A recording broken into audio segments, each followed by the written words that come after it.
Shalom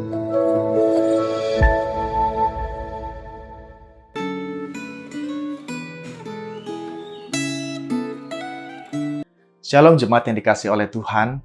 Saya percaya pemeliharaan Tuhan dan kebaikan serta berkat Tuhan senantiasa bersama-sama dengan kita. Dan hari ini kembali kita bersama-sama akan merenungkan firman Tuhan. Mari kita berdoa bersama-sama biarlah firman Tuhan yang akan kita dengarkan boleh menolong kita untuk lebih memahami isi hati Tuhan dan kita boleh melakukannya di dalam kehidupan kita. Mari saudara sekalian kita tundukkan kepala, kita berdoa.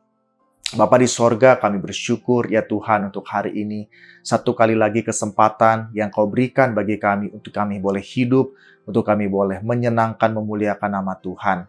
Kami rindu ya Tuhan, biarlah kehidupan kami dapat menjadi berkat, dan biarlah melalui firman-Mu boleh menolong kami, untuk kami boleh sungguh-sungguh hidup, memahami isi hati Tuhan melalui firman-Mu, dan kami boleh melakukannya dalam kehidupan kami setiap hari.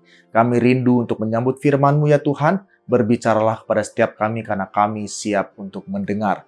Hanya di dalam nama Tuhan kami Yesus Kristus kami berdoa dan mengucap syukur. Amin. Baik saudara sekalian, refleksi Gema kita hari ini diberikan tema yaitu adalah dosa itu sangat serius yang diambil dari Yehezkiel 24. Namun saya akan membacakannya di ayat 13 sampai ayat yang ke-14 saja. Demikian firman Tuhan. Oleh karena engkau menajiskan dirimu dengan kemesumanmu, dan aku ingin mentahirkan engkau, tetapi engkau tidak menjadi tahir dari kenajisanmu, maka engkau tidak akan ditahirkan lagi sampai aku melampiaskan amarahku ke atasmu. Aku, Tuhan, yang mengatakannya. Hal itu akan datang dan aku yang akan membuatnya. Aku tidak melalaikannya dan tidak merasa sayang, juga tidak menyesal. Aku akan menghakimi engkau menurut perbuatanmu. Demikianlah firman Tuhan Allah. Demikianlah firman Tuhan yang kita baca hari ini. Berbahagialah setiap kita yang tidak hanya mendengar, tetapi melakukan dalam kehidupan kita setiap hari. Saudara, saya percaya di dalam hidup ini tidak ada orang yang mau menanggung akibat dari sebuah hukuman. Saya percaya setiap kita juga tidak ada yang mau atau rela untuk menanggung sebuah hukuman. Karena kita tahu akibat dari sebuah hukuman tentu tidaklah enak untuk diterima. Misalnya saja kita berbicara untuk anak-anak yang masih sekolah. Mereka harus menanggung akibat hukuman kalau mereka terlambat datang ke sekolah atau tidak mengumpulkan tugas. Tentu ada hal-hal yang harus mereka tanggung yang tentunya itu tidak mengenakan bagi setiap mereka. Misalnya lagi ada orang yang harus menanggung hukuman mati oleh karena apa? Oleh karena mereka menjadi bandar narkoba. Oleh karena mungkin mereka juga membunuh. Tentu tidaklah enak untuk diterima sekalipun mereka sudah minta maaf dan juga mungkin mereka sudah mengaku salah. Dengan kata lain yaitu adalah akibat dari sebuah hukuman tidaklah enak untuk ditanggung. Dan hal ini kita dapat melihat juga seperti yang dialami oleh bangsa Israel. Saudara sekalian, Nabi Yehezkiel telah menubuatkan bahwa penghukuman akan dijatuhkan atas Yerusalem dan Yehuda di masa depan. Istilah hari ini di pasal 24 ayat 2 menunjukkan kepada saat dimulainya penyerangan terhadap kota Yerusalem dan bisa dianggap sebagai awal proses penghukuman Allah kepada umat Yehuda. Tuhan memerintahkan agar Nabi Yehezkiel mencatat tanggal dimulainya penyerangan terhadap kota Yerusalem oleh Raja Nebukadnezar. Saudara sekalian, Nabi Yehezkiel harus menyampaikan sebuah perumpamaan kepada orang Yehuda di pembuangan yang merupakan bagian dari kaum pemberontak. Saudara sekalian, salah satu gelar favorit Tuhan bagi umat Israel yaitu adalah kaum pemberontak. Dalam perumpamaan ini, orang-orang harus meletakkan kuali di atas api dan menuangkan air ke dalamnya. Kemudian, mereka harus memasukkan berbagai potongan daging pilihan ke dalam kuali dan membuat api yang besar di bawahnya sehingga airnya mendidih dan tulang-tulang berdaging menjadi empuk. Kemudian Nabi Yehezkiel mengumumkan celaka atas kota Yerusalem yang berdarah atau penuh hutang darah, bukan kota suci. Darah yang tercurah di Yerusalem itu seperti darah yang dicurahkan di atas bukit batu sehingga jelas terlihat oleh semua orang. Bukan seperti darah yang tercurah ke tanah lalu ditutup tanah. Oleh karena itu Tuhan menguras darah dari Yerusalem dengan membiarkan orang Babel membunuh umat Yehuda.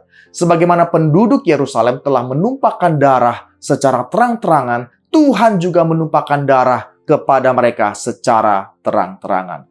Saudara sekalian, Tuhan memberitahu Nabi Yehezkiel bahwa ia akan mengambil nyawa istri tercintanya. Tetapi Nabi Yehezkiel diminta agar tidak melaksanakan upacara perkabungan. Padahal pada masa itu ada kebiasaan meratap panjang dan keras bagi keluarga, teman, dan pelayat yang dibayar. Tindakan simbolis Nabi Yehezkiel ini merupakan gambaran bahwa orang-orang Yehuda tidak akan sempat melakukan upacara perkabungan saat Yerusalem dihancurkan oleh Babel. Saudara sekalian, hukuman Tuhan yang dahsyat atas Yehuda merupakan peringatan bagi mereka yang bersikap acuh tak acuh terhadap nilai hidup manusia. Saudara, firman Tuhan hari ini berbicara kepada setiap kita. Dan juga ada pertanyaan yang akan kita refleksikan dalam kehidupan kita, yaitu yang pertama adalah, apakah Anda menghargai kehidupan manusia, kehidupan orang lain, dan tangan yang terbuka untuk menolong mereka yang membutuhkan bantuan? Dan yang kedua yaitu adalah, apakah Anda menghargai kehidupan Anda sendiri dengan disiplin dan menjaga kesehatan? Saudara sekalian, Tuhan memberkati kita dengan demikian rupa. Tuhan sangat mengasihi setiap kita. Namun kita akui dalam kehidupan kita setiap hari, kita banyak melakukan hal-hal yang mendukakan hati Tuhan. Benar, saudara sekalian, semua hukuman dosa telah ditanggung oleh Tuhan Yesus di atas kayu salib. Namun tentunya kita tidak mau hidup terus-menerus dalam dosa, karena kita tahu bahwa dosa yang kita lakukan itu mendukakan hati Tuhan.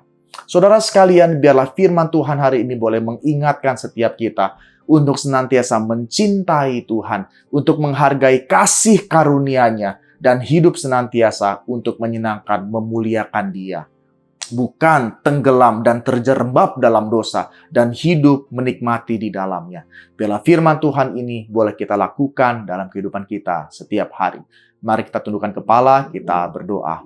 Kami bersyukur ya Tuhan apabila firman Tuhan hari ini berbicara keras kepada setiap kami bahwa sungguh Engkau Allah yang tidak mentolerir dosa apapun.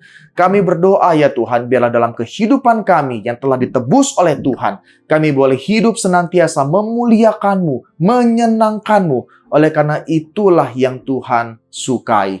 Tuhan, kami rindu biarlah hidup yang baru yang Tuhan telah karuniakan ini boleh menolong kami untuk senantiasa melakukan hal yang baik untuk menyenangkan, memuliakan-Mu. Bukan lebih menikmati hidup di dalam dosa. Karena kami tahu ya Tuhan, dosa yang kami lakukan itu begitu mendukakan hati Tuhan. Terima kasih untuk firman-Mu yang hidup, yang begitu ajaib berbicara kepada setiap kami. Hanya di dalam nama Tuhan kami Yesus Kristus kami berdoa dan mengucap syukur. Amin.